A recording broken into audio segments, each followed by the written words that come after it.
welcome, guys. Our next chat here, we've got another Springbok legend with us, Andre Snyman, all the way from the UK at the moment. Where in the UK are you, Andre? Welcome, first of all.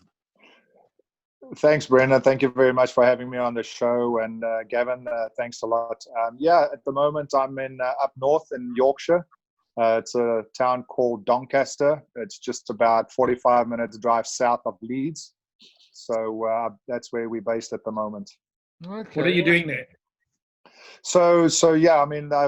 I've had this magic opportunity to come and become the head coach at a independent school, which is in South Africa, we know it as a private school. Here they call it an independent school. So I became the head coach here, just one step underneath the director of rugby. So and it's been fabulous. It's been really enjoyable. Testing at times, because obviously with the new structures and the laws and school system, I've never been in a school system. It's been fun, and it's a learning curve, and it's just nice being part of a school where you can make a difference to the kids and teach them and upskill them and stuff like that. So it's been great. How long ago did you leave South Africa, and when last were you here? I left South Africa in 2011, and we went to America. We left for South Africa, for America. I've been in America for 8 years, and then got this opportunity to come to the UK in August of last year. So August of 2019, we arrived here in the UK. So and then the last time I've been back in South Africa, gosh, I know I was there with Joost's funeral briefly for about a couple of days, and then I left, went back to South America, and then I was back there last year, April 2019. I was there just for like 5 days, just quickly went in for a family trip and then came back. So I haven't been there for a long time. Every time I go back to South Africa, pretty much just a week or so, just either seeing family or other business or something like that. So, but the last time the family was back there, oh gosh, it must have been at least 3-4 years ago. We're trying to keep the kids in touch with South Africa because that's where they were born. We're trying to keep them much involved in South Africa, teach them about South Africa, because that's where they're from. That's where they were born and everything. They love South Africa. They always ask us, when can we go back? When can we go back? But as you know, with traveling nowadays, it's quite expensive to buy 4 tickets back to South Africa. So we have to put it in the budget, and we're trying to explain to them, right, guys, we can't go every year. It's maybe like every 3rd or 4th year we can go to South Africa. So, but they're very much in touch. I mean, like I said, my family is still there. We don't go often. We don't go back that often. Okay, let's go back to the start of your playing career. I'm trying to think. It was 94 that you started playing for the Bulls. Came up from Newcastle. Correct. It was. Did you come up and play junior rugby before that, or was it? Yeah, so I mean, obviously, I'm coming from a small little town called Dundee in northern Natal. So represented northern Natal at Cravenwyk when I was standard 5, and then also twice when I was in high school, when I was standard 9, and obviously matric. Played northern Natal. And funny enough, my last year, Cravenwyk, was at Loftus. My last year was at Loftus. So it was quite interesting playing at Loftus. And it was like a big eye-opener. It was like, wow, this is magic, playing in the stadium and all that stuff. But unfortunately, playing for such a small province at the time, you don't really get seen by the selectors. If you didn't play for Grey College or, some big school, they don't look at you. So if you didn't play for Western Province, Transvaal, Northern Transvaal, or Offies, all those teams, they wouldn't see you. The selectors would normally go on tea break when the smaller provinces used to play against each other. That was a standard joke. That's where it started. And then obviously after school, went to Pretoria Technikon to go and study engineering. Started playing for the Technikon. And then obviously getting involved in the Colton League in Pretoria at that time. And then that's how it started. And then obviously the people saw me playing for the Colton League. And when I really actually got my break was when I think it was F.R. Mayring, he got an injury. And that's when they pulled me up into the Blue Bull squad. And that's where I got my break into the big league, so to speak, at the time. And then played with the Bulls for quite a while, as you know, Brenden. Was there until end of 99. And then in 2000, I moved to the Sharks. And then in end of 2003, I went to Leeds. And then I played at Leeds until 2006, made a small stunt back in South Africa, didn't work out, went back to Leeds, and then retired in 2007. You've actually been overseas. You've been overseas for quite a long time in the sense that you're at Leeds as well. So you spent a lot of time overseas, because you do sound, as we said just before we started, you sound very anglicized. I detected a bit of an American twang when we first joined. Yeah, no, I mean, like I said previously, and I mean, I realized very quickly when I was in Pretoria, I mean, being at Pretoria Technikon, I mean, that my engineering was in English as well. I realized very, very quickly, being a farm boy from Natal, I need to change my ways and the way I speak, because I mean, the future is English, you know. So I studied in English. At the Blue Bulls, yes, it was great speaking Afrikaans within the team, but all the media interviews and everything was English. So that's why I started. And then at the time, I was married to an English girl as well. So English had to sharpen up very quickly. Then obviously went to America. Now, unfortunately, in America, if you don't change the way you speak, they don't understand you. So certain words I had to change, like water. I had to go water, or, you know, you have to roll your R, because you would stand there coaching and you say, okay, guys, go get some water. And they like look at you like, sorry, coach, what did you say? You know, so I had to like change certain words, and then like, please pass the ball. And they like, what do you mean by pass? Like, you pass wind or what? I'm like, no, okay, pass. You got to pass the ball, you know. So unfortunately, I had to adapt, you know, certain words in America for them to understand what I'm trying to say. But yeah, now I'm back in England, and now it's back to change to other things. Now I've got to change my way of speaking again. Certain things, you know, they call it certain, like, highways and motorways, and you know, it's just like constantly like, put on a sweater. No, it's not a sweater, it's a jumper. And it's like, you know, it's like constantly changing, but which is fun, which is great. You know, it keeps life interesting. It sounds like you've become quite adept at becoming a chameleon. Exactly. And as long as you don't put me on a Smarty Boxer, then I'm fine. I was going to say, Andre, just back to when you came in there with F.A. Mering, those are the days of F.A. Mering and Yannick Claessens, if I remember. Correct, right, yeah. With the centre pairing there. Did Donnie van Schalkwyk come through with you, or did you guys only hook up later as a part? I'm a year older than Donnie. So what happened was, you know, I think got injured, and then the other break that I got is, remember in 1994, I think the South Africans, they went overseas and they played the Barbarians in New Zealand. And that's also where we got the break. So myself and Johan Schutter, I don't know if you can remember him. Yeah. We were the center pairing at the time, and that's where we made our break, so to speak. Him and I, we played for quite a while together, and then Donnie came on the scene only later when then he came on. So Donnie and I started in 94. I want to say Donnie probably started in end of 95, 96. That's when he came onto the scene. And then, and then obviously Donnie and I, we were together for quite a while with the Bulls, you know, which was absolutely great. You know, the two of us really, we just hit it off, and we just understood each other. We read each other's body languages, you know, without even saying anything. We knew exactly what the other one was going to be doing with ball in hand, which was brilliant, you know, and it's awesome to be in an environment where you could play like that. Yeah, I think that's where I've met you for the first time. Was you and Donnie were together as a combination? Yeah. Were you there when Kitch was coaching the Bulls after the World Cup when he came back? It was pretty much, yes, I was there. I mean, Kitch was there. I was under him as well, and then obviously he fell ill, so he was there for like a short stint. Yeah, he was there after the World Cup. Correct. Okay. And then, I mean, those years, I mean, there was quite a bit of pressure on you guys as Bulls at that stage, because often, obviously, the golden run with Nas and Bierman and those guys, I remember getting there, and all the talk was always when last you guys won the Currie Cup, which was 91. Oh, absolutely. I mean, it was big pressure. I remember those days clearly because, we used to play in stadiums where there was literally maybe 2,000 people in the stadium. Nobody wanted to support us. I mean, I remember 95, 96, 95 was a World Cup. So that was a disaster because most of the Bulls and Joost and those guys were out of the squad. They were the Springbok squad. So we had to keep the ship afloat with the Bulls, the old Northern Transvaal in those days. So yeah, it was tough.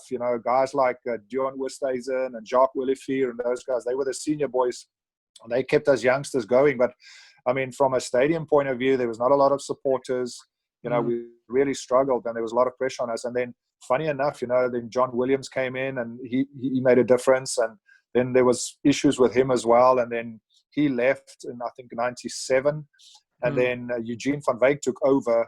And then in 98, we won the Currie Cup, with like literally from being almost like bottom of the log, 97, struggling to winning the Currie Cup the next year with exactly the same players. Nothing has changed. The only thing that changed is the coaching, the head coach. And then all of a sudden we had that great 98 run.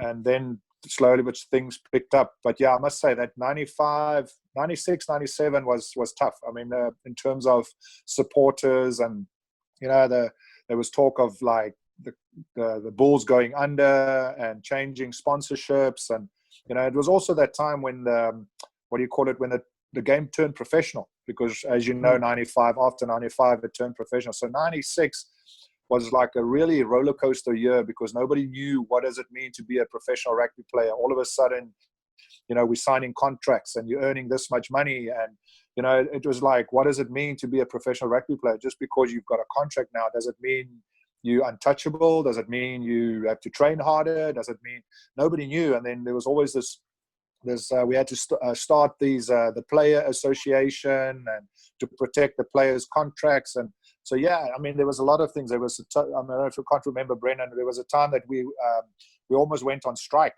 You remember the players went on strike, or not a strike. It was called a go slow. We went on a go slow, like they wanted to take our contracts away, and we're like, oh, well, if you take our contracts away, we're not going to arrive at training. And yeah, it was tough. It wasn't a great year, 96, it was that transition from amateur to professional.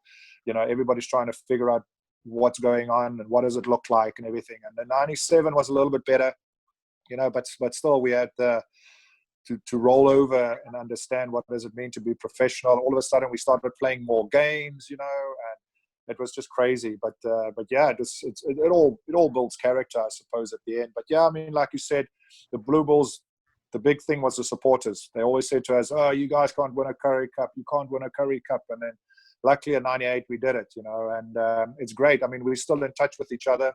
We've started a WhatsApp group on the 98 boys that were playing in that team. So we always talk to each other on a WhatsApp group, staying to get in touch with each other. Yeah, so just to go back to 96, I mean, I remember having to sit outside the boardroom at those late night discussions between the players. Yep. And I mean, it wasn't a great era. But the one good thing about 96, which I do remember, the one thing that springs into my mind was you guys, I think it was the first Super 12 that time. You went across and you gave the Crusaders a hiding in Christchurch. I think it's still one of the biggest hidings they've got in Christchurch. Yeah, I mean, it's one of those things, as you all know. I mean, never underestimate the underdog. It's great being an underdog sometimes when you're going into a game, because nobody expects anything from you. They expect you to be crushed, and we as a team that motivates you. So lesson learned. You never underestimate the underdog. But yeah, it was everything just worked. Everything just clicked that day. It was just a perfect game that we played. We played for each other. We knew we had nothing to lose, so we just got to go out there and put everything on the pitch. Yeah, you talk about the 98 season. I mean, that final, I mean, Gavin obviously covered it from a different point of view, from covering Province there. And I know Province, the guy, they still talk about Chester's forward pass there. But to me it was quite funny because, I mean, obviously covering that team, it almost seemed that season turned on the semi-final actually. The week before, and you guys were down against the Sharks at Loftus, and Nicky van der Walt and Joost came up with a try there in the second half that just changed everything. And I think that was probably the moment I thought you guys would win the Currie Cup around then. No, absolutely. And I mean, sometimes it only takes one little incident or spark in the team to turn the whole team's attitude and morale around. One big hit or one good play, it's that spark you need, and then the team just brings back the belief. But I think when we heard that you're going to shave your hair if we win the Currie Cup, I think that was the biggest motivation that we ever had to do that. So that's why we won the Currie Cup, because we just wanted to see you with the bald head. That's all. Have you still got pictures of that, Brenden? I do. In fact, what I'll try and do is when we edit this, I'll try and put one or two of them in. I've still got one of Andre. Actually, I think Crainer holding me and Andre cutting my hair over there. I was going to say, I actually had quite long hair back then. And I mean, that story. Yeah, you did. That story came with Jacques Olivier and also quite a character, Andre Gustav Jafta. I never remember him. Yeah. We were at a Vodacom Cup game in Welkom, and I travelled with the team. And on the way back, Jacques Olivier started giving me hassles about my hair, and he said, "Why don't you cut?" And I said, "Well, win the bloody Currie Cup, and then we'll cut it." And then exactly. I remember that. Just going back to that awesome. 98. Just going back to that 1998 Currie Cup season, 1998 Currie Cup season. That you mentioned that things can turn on small things. You guys actually had a couple of momentum shifts, and so did Province, actually, if I remember correctly, because you guys were at one stage the team that was definitely going to win the Currie Cup, and then Province came up, who was struggling, and I think that's when they started playing Christian Stewart at fly half, I think. I'm not sure if that was actually the game that they did it, but they suddenly changed things around a bit, and Province won quite comfortably. I think it was 36-6 or something like that. Brayton scored 3 tries and Bob scored 3 tries. But it was also the game where you guys lost the late Ruben. Ruben got injured. And in fact, you mentioned the Currie Cup final. I mean, 3 pivotal players in that Currie Cup final. Chester, of course, for Province, and both Joost and Ruben are no longer with us. But actually, Ruben wasn't involved in that final, but he went and he got they held up the trophy with. Correct, you must have had to make an adjustment then when Ruben got injured as well, because it's big. I mean, it's big. If one of your key players, like a Ruben or a Joost or a Crainer Otto or whoever the key player might be in a team, or I mean, not that I say the other players are less of a key, but I mean, you do have, unfortunately, in a team. Without saying it, who are your key players in your team. And if you lose one of those, you have to adapt. You got to either bring in somebody equal, and if you can't, you just bring in somebody that can do the job. And then you have to shift your either game plan or plan of attack. Like you said, Province moved Christian to fly half, and all of a sudden, you might have a fly half that's more physical. That will take the ball to the line. Instead of sitting back in the pocket kicking or something like that. So all of a sudden their game plan changes, which means we have to change in terms of how we defend and how we approach the game, because they've changed their personnel. We had to change our personnel. I remember that final Konrad Breitenbach, being a scrum half, playing on the wing, and scoring that try pretty much like between the centers, scoring, and that to us was pretty much a turning point in the game as well. It's like players playing out of position, but the bottom line is, if your team has got character and you believe in each other, no matter what position or you are, or if you play out of position, you'll make it work, and that just shows the depth and the strength of a team.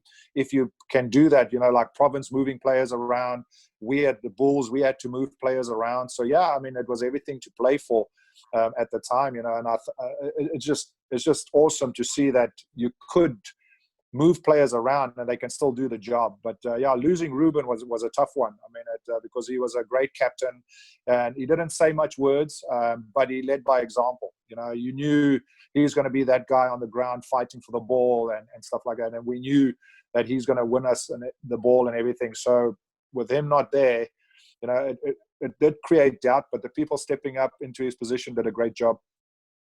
I was going to take you back to your Springbok debut. Dani got his debut before you, if I remember right. Yeah. And I think it was other. Yeah, he got it against Fiji. Dani got his against Fiji. I think they played against Loftus. Loftus, sorry, against Fiji. That's where Dani got his cap, and then I got mine shortly after in '96 against the All Blacks in Durban. Yeah, I was going to say, I think it was David Barry that probably got injured, if I remember right. I think it was David at least. David wasn't there yet. Wasn't it David? It would have been. Well, so the way it was when James Small got thrown out of the team, and that's when Dani came in, I think. Yes. So Dani came in. Dani came in on the Fiji side, and then I came in a couple weeks later with the Tri Nations. We had that test series against the All Blacks before Tri Nations, I think. That's when I got my debut. It was actually the other way around. It was actually they played the final Tri Nations test in Cape Town against the All Blacks, and they'd been in Christchurch before. That was Osterrand's Gatvul test, and it also turned out to be Francois Pienaar's last game in charge. Yeah. He never made it back after that. Gary Teichmann then took over as captain. Gary took over. Yeah. So. But what I was going to ask you about your debut, there's a story that you either didn't believe when you got the call from Vaney because you were quite hungover when you got told you yes, that's the team. That's very true. That's probably one of the true things you've ever said, Brenden. So what happened was, the team was selected and everything, and the standard, you knew who was in the Springbok team, and they went down to Durban and preparing for the test. And we had the Blue Bulls, we had our normal training sessions and everything. And we normally on a Wednesday we have a free day, so we went and played golf on a Wednesday morning, and then the Wednesday night we decided, a couple of us, we're just going to have like a boys' night. We're going to play golf, and then after that we're going to go to Yannick Kruger's house, and we're going to play a bit of board games and like gamble and play a little bit of cards and stuff like that. So it turned out to be a very good night. We've all like hangover and everything. So the next morning, we've all like had a sleepover at Yanni's house. Everybody was sleeping all over the place on beds and couches and everything. And I'll never forget, I was sleeping on the couch and my phone rang, and it was Vaney telling me like, "Hey, where are you?" I was like, "Well, do you really want to know where I am?" But yeah, this is where I am. And he says, "Well, you better sober up very quickly, go home, pack your bags." And I was like, "Why?" He says, "Because you're on a standby flight at 2:00 down to Durban." And I was like, "No, is this a joke? What's going on?" He says, "Yeah, no, Yapi Mulder's back is in spasm and is a doubtful starter for Saturday. So, you have to fly down to Durban." I was like, "No, come on, Vaney, you're kidding me." He says, "Andre, I'm not." So anyway, sobered up very quickly, got in my car, drove home, packed my bags, and there I was sitting at home waiting for the call. So eventually Vaney called me and he said, "Listen, I'm picking you up." So he came and picked me up, drove to the airport, dropped me off. I flew down to Durban, arrived there the Thursday night, met all the boys, Andre Markgraaff and everybody, and Andre Joubert, I'll never forget it. He walked in and made me feel very welcome and congratulated me, and Henry Honeyball and everybody. And I was just like, whoa, this is happening way too quick. This is not the way I expected. But anyway, and then the Friday, we went for the Friday morning, we had a team meeting. And then the Friday afternoon, we had a captain's run. And even though I was there, I was still being like as a backup. And then on Friday's captain's run, they tried to make Yapi run. And Yapi was like, "No, it's not happening. His back is too sore." So I thought, okay, fine. If Yapi pulls out, I'm going to go onto the bench. And then I can't remember who was on the bench for a center replacement. But I honestly didn't think I'm going to go as a starting lineup. I thought I'm going to be on the bench. And then the person on the bench would go a starting lineup, because that's normally how it should work. And then Yapi pulled the plug on Friday at captain's run. And then I went straight into the starting lineup, which was massive. I mean, it was like, for me, it was like, okay, hang on a second. I've got to put my big boy pants on here, boy. And it was great. And once again, I can't say enough about Peter Miller. I think it was Peter Miller or Henny LaRue on the centers. No, Dani. It was Dani in the centers. Sorry, it was Dani in the centers. and then Juba. But I must say, Juba made me feel really welcome, cool, calm, and collected. And the fact that Dani was inside center made it so much better, because it's somebody that I knew from the Bulls. It's something familiar. So yeah, I really hang on the fact that Dani was there. And unfortunately, we lost the first test. We lost all of them, I think.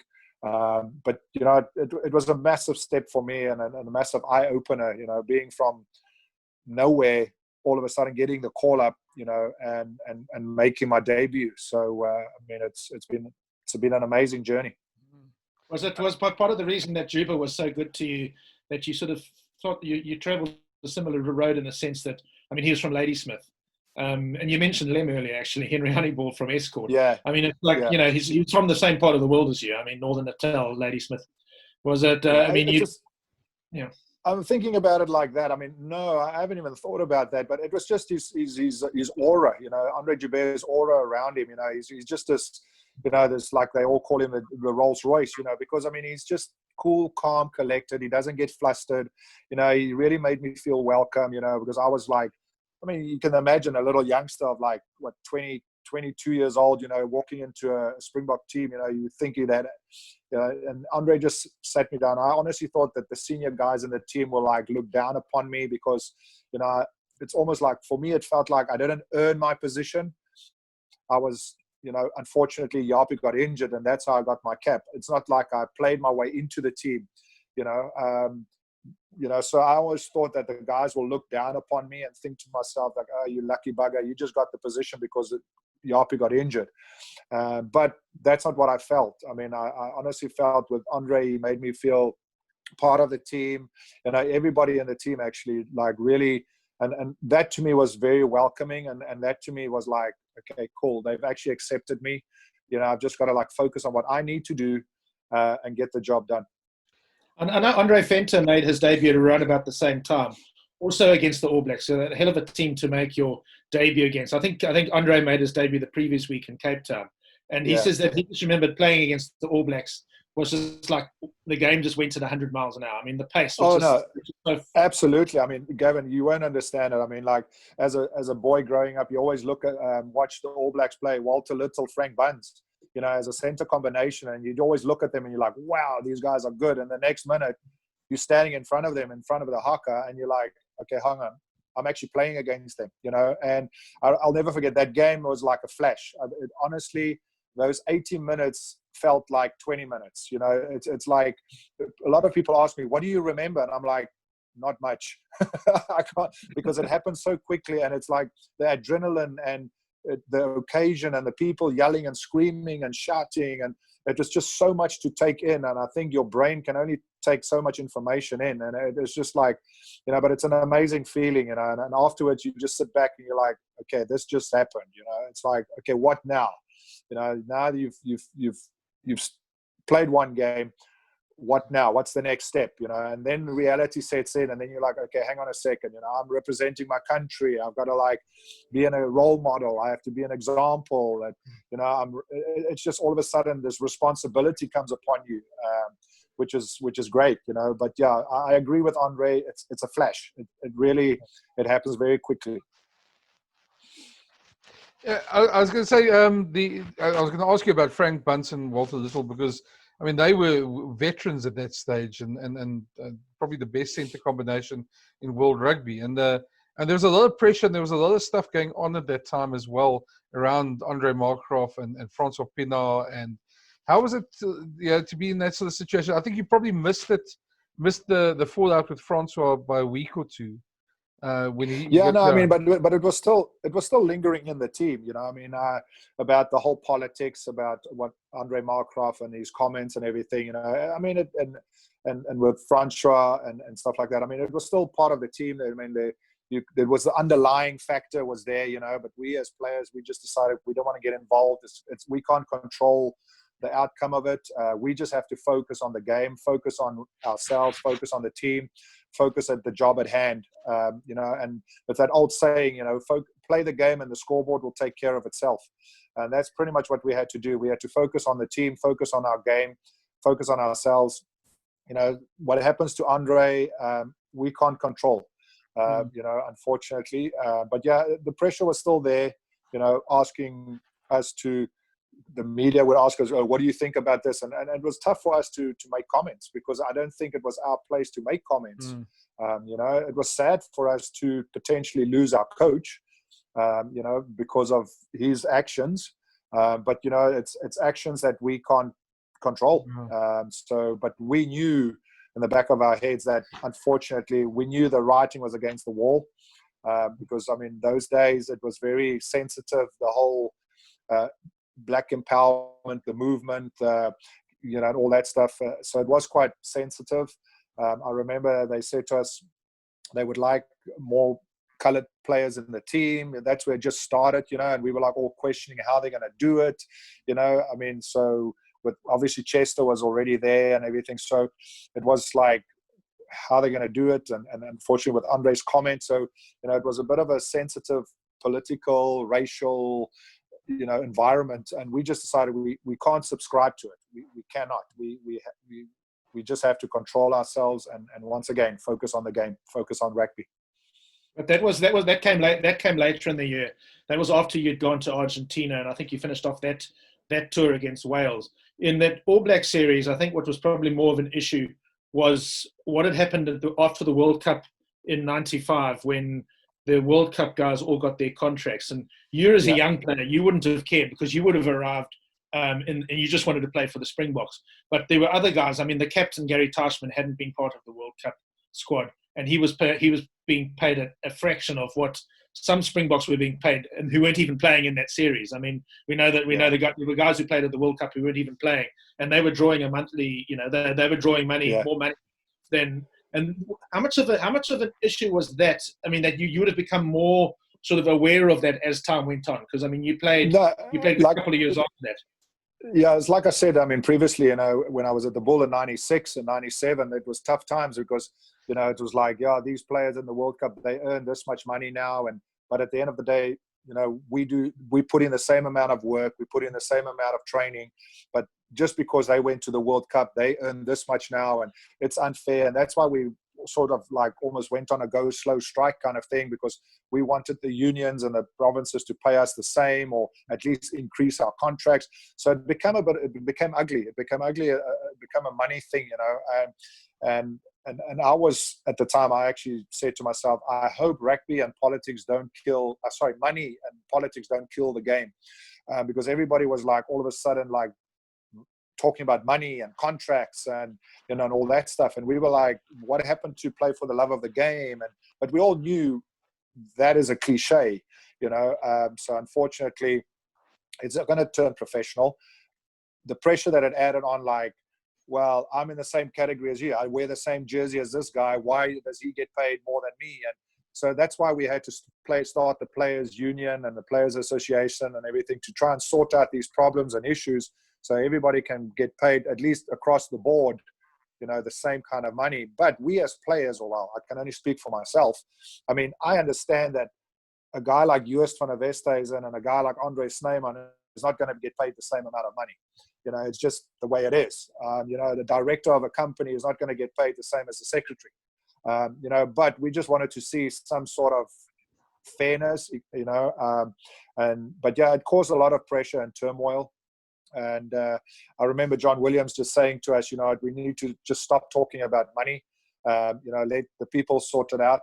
We just got to focus on the rugby kind of things. But it was not a great time, but I think it was necessary to do it, because for the future, but looking at today, the kind of money the guys are earning today, it's quite scary, so I'm not sure if there's a cap system at the moment, but yeah, it's amazing how the money gets thrown around at the moment. Yeah, were you part of that meeting? I was told about a meeting where Markgraf was talking to the guys about money, and of course Henry Honeyball was a farmer still, and he was always like trying to balance up farming and the cow. How many cows he's got? Yeah. He was more. He was very concerned about that. And when Markgraaff was talking to them at some point, and remember, it wasn't really up to Markies. I mean, it was Louis Late who held the purse strings, really. Yeah. And Markies apparently was talking to them and saying, "Well, listen, you're going to get this amount, and this amount." And apparently Henry was sitting there with his hands on his head, and Markgraaff said, "What's the matter? You know, what's your problem?" He says, "I want to know what, you know." He said he was looking at the time. And Markgraaff said, "Why are you looking at your watch? What's the thing?" He says, "I wanted to see if I've got enough time to get home to the farm." He says, "I'm not earning money here, so I might as well go back to the farm." Yeah. Were you there that day? No, I remember that now. Now that you bring it up, I do remember that. I mean, Henry was a character of note. But yeah, I remember that. He was like, you know, what time's the media? I still need to drive back to my farm because I'm making more money there than here. So I do remember that now. You're right. Old Henry. I just see the